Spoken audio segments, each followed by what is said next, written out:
মাননীয় স্পিকার, জুলাই সনদ বাস্তবায়নের আদেশকে প্রশ্নবিদ্ধ করতে অনেকগুলো আইনি প্রশ্ন তুলে ঘোলা পানিতে মাছ শিকারের চেষ্টা চলছে। পরবর্তী বক্তা মাননীয় সদস্য মোহাম্মদ নাজিবুর রহমান, পাবনা 1, সময় 10 মিনিট। ধন্যবাদ মাননীয় স্পিকার। মাননীয় স্পিকার, আজকের এই গুরুত্বপূর্ণ আলোচনার জন্য মাননীয় আইনমন্ত্রী আমাদের মাননীয় বিরোধী দলীয় সংসদ সদস্যদেরকে সংবিধান, জুলাই সনদ, সোশ্যাল কন্ট্রাক্ট, দার্শনিক লক, রুসো, হবের থিওরি ও মদিনার সনদ সামনে রাখতে বলেছেন। স্পিকারকে সেদিন মাননীয় ডেপুটি স্পিকারকে তিনি অনুরোধ করেছিলেন এই বিষয়গুলি যেন সংসদ সদস্যদের জন্য অ্যাভেলেবেল করা হয়। কিছু কিছু জিনিস অ্যাভেলেবেল করা হয়েছে। আশা করছি এগুলোর উপর তিনি বিস্তারিত জ্ঞান গর্ব বক্তব্য দিবেন। মাননীয় স্পিকার, 2009 সালে ইংল্যান্ডে যখন ব্যারিস্টারি পড়তে যাই, আমাদের ক্রিমিনাল ল পড়াতেন একজন লিজেন্ডারি ক্রিমিনাল লয়ার। তিনি আইনজীবীদের, ব্যারিস্টারদের কূট কৌশলের উদাহরণ দিতে যেয়ে বলেছিলেন, যখন কোনো মামলা দুর্বল থাকে তখন তার আইনজীবীরা যখন অন্য প্রতিপক্ষকে অসংখ্য বই, দলিল, দস্তাবেজ দিয়ে একেবারে ভাসিয়ে দেয়, অপ্রাসঙ্গিক বিষয় নিয়ে আলাপ আলোচনায় মগ্ন হয়, এভাবে সময় ক্ষেপণ করে, ততক্ষণে মামলার দফা রফা শেষ হয়ে যায়। সেটা হলো কূটতর্ক। আমি বলছি না মাননীয় আইনমন্ত্রী এখানে জুলাই সনদ বাস্তবায়নের আলোচনার ক্ষেত্রে একই কৌশল নিয়েছেন, কিন্তু প্রশ্ন হলো জুলাই সনদ বাস্তবায়নের ক্ষেত্রে জাতীয় ঐক্যমত্য প্রতিষ্ঠা হওয়ার পরে এর বাস্তবায়নের আলোচনায় আদৌ এই সকল পলিটিক্যাল ফিলোসফি নিয়ে আলাপ তোলার কোনো যৌক্তিকতা আছে কিনা, এটা বিবেচনার দাবি রাখে। মাননীয় স্পিকার, জুলাই সনদ বাস্তবায়নের আদেশকে প্রশ্নবিদ্ধ করতে অনেকগুলো আইনি প্রশ্ন তুলে ঘোলা পানিতে মাছ শিকারের চেষ্টা চলছে। কিন্তু আইনি বিষয়গুলো নিয়ে দুঃখের সাথে বলতে বাধ্য হচ্ছি, সরকার তাদের অবস্থান পরিষ্কার করছে না। আমি এখানে সুনির্দিষ্টভাবে কিছু আইনি বিষয়গুলোকে যে নিয়ে আসা হয়েছে সেগুলো উল্লেখ করতে চাই। এগুলার ব্যাপারে সরকারের সুনির্দিষ্ট জবাব চাই। যে সমস্ত প্রশ্নগুলো তোলা হয়েছে, রাষ্ট্রপতির আদেশ আইন হতে পারে কিনা, এটি হলো প্রথম প্রশ্ন। এ বিষয়ে আমি গত 15ই ফেব্রুয়ারিতে বলেছি, 15ই মার্চে আমি দুঃখিত মাননীয় স্পিকার, সংবিধানের 152 অনুচ্ছেদ দেখিয়ে বলেছিলাম রাষ্ট্রপতির আইন সংবিধান অনুযায়ী, রাষ্ট্রপতির আদেশ সংবিধান অনুযায়ী আইন। আজকেও আমি দেখাবো এটা যে আইন। এরপরে দ্বিতীয় যে বিষয়টি, সেখানে রাষ্ট্রপতির আদেশের এখতিয়ার নিয়ে প্রশ্ন তোলা হয়েছে। রাষ্ট্রপতির আদেশ দেওয়ার এখতিয়ার আছে কিনা, কে তাকে এই এখতিয়ার দিল, যদি এখতিয়ার থেকে থাকে কিভাবে দিল। আমাদের এই বিষয়ে পরিষ্কার কথা, রাষ্ট্রপতির আদেশ দেওয়ার এখতিয়ার আছে। এই এখতিয়ার তাদেরকে দিয়েছে জুলাইয়ের গণ অভ্যুত্থান যারা সংগঠিত করেছে সেই আপামর জনসাধারণ। এই জুলাই বিপ্লবের মাধ্যমে, অন্তর্বর্তীকালীন সরকারের মাধ্যমে এই এখতিয়ার দেয়া হয়েছে জুলাইয়ের সনদকে বাস্তবায়ন করার জন্য। তৃতীয় যেই আইনি ইস্যুটি এখানে আছে সেটি হলো, কোনো আইনকে আমরা বলছি এখতিয়ার আছে এখানে রাষ্ট্রপতির, আমাদের সম্মানিত সরকার দলীয় সদস্যগণ বলছেন এখতিয়ার নেই। কিন্তু আসলে এটা এখতিয়ার আছে কিনা এখতিয়ার নেই এটা নির্ণয় করার অধিকার কার রয়েছে? সংবিধান এখানে কি বলছে? আমাদের এখানে যেটা বক্তব্য, সংবিধানের 102 নম্বর অনুচ্ছেদে পরিষ্কার বলা হয়েছে শুধুমাত্র হাইকোর্টের এই অধিকার রয়েছে। মাননীয় আইনমন্ত্রীর সেই অধিকার নেই। আমাদের পার্লামেন্ট, এখানে আমরা আইন বানাই, আমাদের আইনটি বিধি বহির্ভূত কিনা, এখতিয়ার বহির্ভূত কিনা এটা বলার এখতিয়ার নেই। এটা এখতিয়ার রয়েছে শুধুমাত্র হাইকোর্টের। চতুর্থ যে বিষয়টি আইনি প্রশ্ন, সেটা হলো জুলাই বিপ্লবের মাধ্যমে জনগণের কনস্টিটিউয়েন্ট পাওয়ার, যেই পাওয়ারের আলোকে রাষ্ট্রপতিকে আদেশ দেওয়ার ক্ষমতা দেয়া হয়, 13তম সংশোধনীর মামলায় যে কনস্টিটিউয়েন্ট পাওয়ার জনগণের সাংবিধানিক অধিকারের বিষয়ে নিশ্চিত করা হয়েছে, সেই সাংবিধানিক অধিকারটি জুলাই বিপ্লবের মাধ্যমে ট্রিগার্ড হয়েছিল কিনা। এখানে আমাদের বক্তব্য সেটা হলো, সরকারকে আজকে পরিষ্কার করতে হবে জুলাইকে তারা বিপ্লব হিসাবে স্বীকার করেন কিনা। জুলাই যদি বিপ্লব হয়, যেভাবে 13তম সংশোধনীতে কেয়ারটেকার গভর্নমেন্টের আন্দোলনের সময় জনগণের অভিপ্রায়কে কনস্টিটিউয়েন্ট পাওয়ার ট্রিগার করেছিল বলে আদালত রায় দিয়েছে, একইভাবে জুলাইয়ের বিপ্লবের মাধ্যমে জনগণের কনস্টিটিউয়েন্ট পাওয়ার ট্রিগার হয়েছিল বলেও মেনে নিতে হবে। পঞ্চম যেই আইনি প্রশ্নটি রয়েছে, মাননীয় স্পিকার, জুলাইয়ের সনদ বাস্তবায়নের জন্য সংবিধান সংশোধন প্রয়োজন নাকি সংস্কার প্রয়োজন।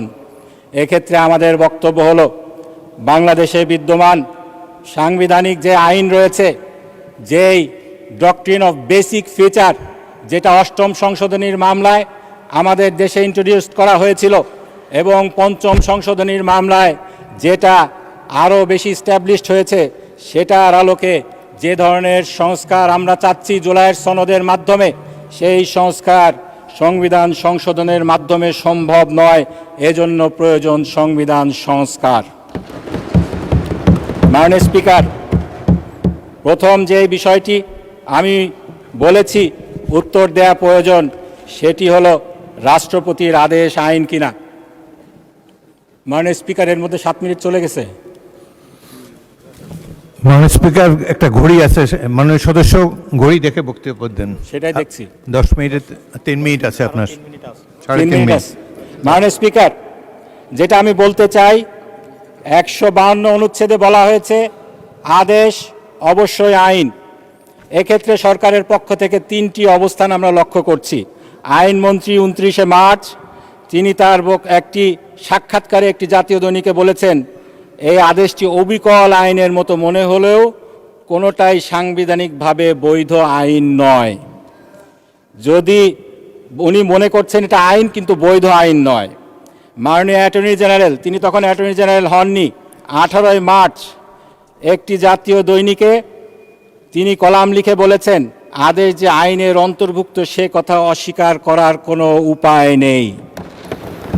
মাননীয় স্বরাষ্ট্রমন্ত্রী 15 মার্চ এই সংসদে দাঁড়িয়ে বলেছেন, এটি না অধ্যাদেশ না আইন, মাঝামাঝি একটি জিনিস।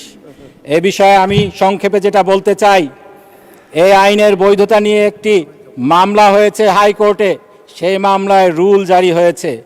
একটি মামলায় যখন রুল জারি হয়, কোর্ট তখন প্রকারান্তরে ডিক্লেয়ার করেন প্রিমা ফেসি এটা প্রুভড হয়েছে, এটি ল। কারণ যদি ল না হতো তাহলে এটা চ্যালেঞ্জ করে রিট করার কোনো সুযোগ নেই। কোর্ট যখন এটাকে ল বলে স্বীকার করে নিয়েছেন, আমাদের সংসদ, আমাদের আইনমন্ত্রী, আমাদের কারো পক্ষে কি সেটাকে আইন হিসাবে অস্বীকার করার কোনো সুযোগ আছে কিনা? এখানে রুল জারি হয়েছে, স্টে হয়নি। যদি স্টে না হয়, সংবিধানের যে বাইবেল মনে করা হয় সেই মাহমুদুল ইসলামের বই কনস্টিটিউশনাল ল অফ বাংলাদেশ, এখানে পরিষ্কার বলা হয়েছে, যদি কোথাও রুল জারি করা হয় কিন্তু স্টে না করা হয়, এটাকে স্টিল কনসিডার করা হবে ইন্ট্রাভাইরাস, নট আলট্রাভাইরাস।